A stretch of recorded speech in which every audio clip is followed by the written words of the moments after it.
आत्मा सत्य आहे, नित्य आहे, रोज आहे.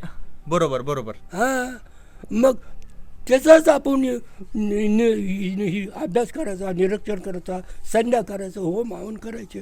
पहिली ईश्वराची पूजा म्हणतो होम हवन आहे. होम हवन आणि संध्या, संध्या. बस ही दोनच आहे, दुसरं काही म्हणजे नाही. होम हवन म्हणजे यज्ञ करून यज्ञ करायचं. परमेश्वराची आपण हां. आहुती वगैरे अग्नीमध्ये हां. देऊन हां. मंत्राचा उच्चार करून आपण हां. घरामध्ये शांती अगोदर तर करतो. संध्या करायला पाहिजे रोज.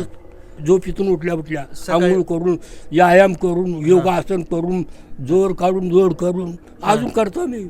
अजून पण ना? हां, किती करतो. किती वर्ष झालं तुम्ही संध्या करता? आता ही संध्या करतो 50 वर्षाच्या पुढून. आणि किती किती वेळाची असते संध्या ही? हां. किती वेळ थांबतो संध्यामध्ये? सकाळी करायचं आणि? 8-9 पासून 9 वाजता. 9 वाजता. सकाळी संध्या- 8ला करायचं. सकाळी संध्या म्हणजे थोडक्यामध्ये ध्यान. ध्यान ध्यान. ध्यान स्वतः- चिंतन.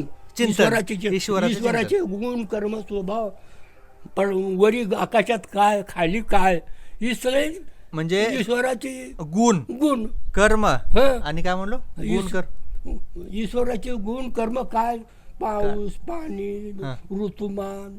हां. म्हणजे जी संपूर्ण सृष्टी जी सृष्टीची परमेश्वराने निर्माण जी केली आहे त्या परमेश्वर आहे. परमेश्वर, त्याचं चिंतन ते आपण त्याचं संध्यामध्ये